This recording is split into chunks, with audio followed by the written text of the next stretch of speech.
आता बघूयात काय होतं.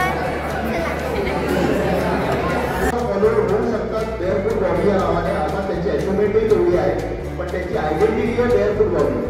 तर आपले पण असं काहीतरी जेन झी गजानन असे होऊ शकतात. गजानन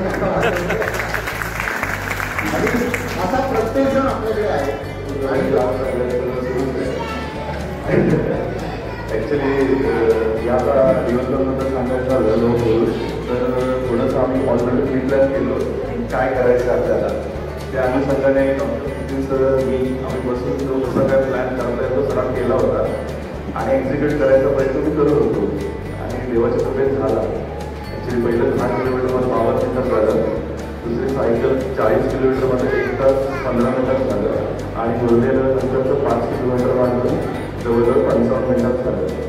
आणि कॉम्पिटिशनला त्यांचे सरांचे स्कूल असतं ते अर्ध्या होते सगळे पुढे आणि ते आयर्नमन वगैरे होते झालेली होते, करत होते, सगळं चालू होतं. म्हणजे त्या अनुषंगाने मी धावण्याचा प्रयत्न करत होतो पण झालं ॲक्च्युली त्यात रोगात सगळं होऊन गेलं. ॲक्च्युली मी रनिंग स्टार्ट केलं डिसेंबरमध्ये. तेव्हा तेवढंच होतं की मला बारीक व्हायचं. मी सेकंड प्रेग्नन्सीमध्ये लॉन केलेलं होतं, त्याच्यामुळे काही मला माहिती नव्हतं. विनायक सरांनी मला गाईड केलं पहिल्या सुरुवातीला. तर मग काही न विचार करता मी डोएथलॉनला नाव टाकलेलं आणि दुसऱ्या क्षणाला मी डिलीट केलं की मला नाही जमणार आहे. काही विचार नाही केला, डिलीट केलं. मी नोटीस केलं लगेच फोन आला का तू डिलीट केलं. म्हटलं की नाही सर मला नाही जमणार, मी करतो तुला ट्रेन, तू पार्टिसिपेट कर, होईल तुला. आणि त्यांनी तसं करून केलं, त्यांनी माझ्याकडनं करून घेतलं. सगळी मेहनत त्यांची आहे. त्यांनी मला सगळं गाईड केलं, स्ट्रॅटेजी प्लॅन सगळं झालं. तर थँक्यू सो मच. आणि प्रसाद सर तुम्ही पण मला खूप गाईड केलं. आणि आम्ही सगळेजण जेव्हा भेटतो तेव्हा सगळेजण म्हणजे प्रत्येकजण हेल्प करतो.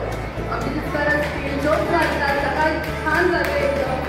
राहुल प्रथमेश तुम्ही सगळे खूप मजा येते. सगळ्यांना भेटलो की सकाळी छान दिवस सुरुवात होते. आणि ते करू शकते कारण की माझा नवरा साई मला खूप हेल्प करतो. मी जेव्हा सकाळी इथे येते तेव्हा तो 2 मुलींना सांभाळतो, त्यांना शाळेत पाठवण्यासाठी